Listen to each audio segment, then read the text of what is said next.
Here are 5 free game demos that I think you should play. Goblin Cleanup puts you in the shoes of a goblin minion to the Dark Lord. Not me, not me. You and your friends are tasked with cleaning up parts of the dungeon so the next raiding party can challenge your dear leader. Watch out, or don't, for the traps that litter the floor as you carry your hungry hippo of a mimic chest to pick up the delicious remnants of the previous parties. I had a blast dying over and over in this one. The next one on my list is purely there out of nostalgia. Parcel is an open world bike delivery game that immediately brought back the feelings of Tony Hawk Pro Skater when I put that thing in my PS2. It has bright colors and an extremely colorful cast that will give you plenty to look at in between your wipeouts. Just whatever you do, don't look up at that chat because they're going to be roasting you like chestnuts over a fire.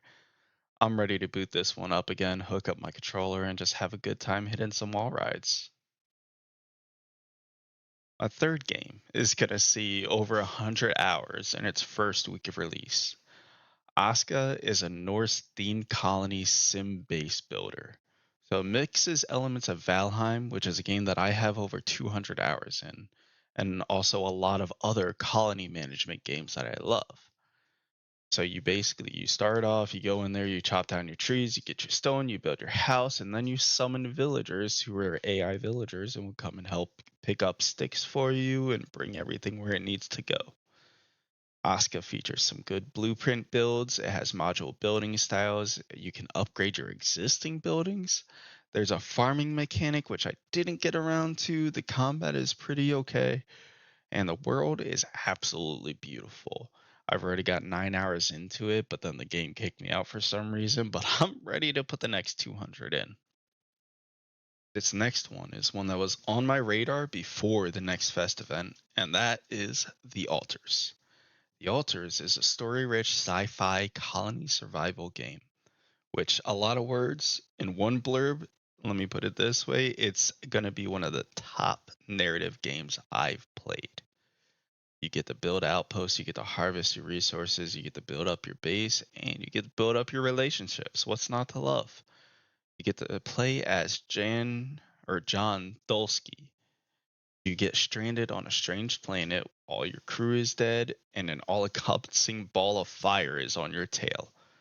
You find out that you can clone yourself, but each clone must deviate somewhere along Jan's life path, which drastically alters how that Jan sees the world. And as somebody who very much loves the nature versus nurture argument, this one is going to be a great one for me. My final and top game for the fest has been Tactical Breach Wizards. It's a turn-based tactical game with a very rich and cheeky story. My favorite part was getting to the end of the demo and realizing the devs knew that they had already hooked me. And look at this conversation that they had. Each character has their own set of special abilities, some including support abilities, and if you use them properly, you can wipe out an entire room in the first turn. The rewind feature is super forgiving and allows you to try out things you don't know if it's going to work, but hey, you have rewind, so you can just go back and mulligan it. Running it back after a couple of runs and getting it finally perfect, it feels like when I finally did suit only silent assassin on Hitman. When I finally got those runs done, I was losing my mind.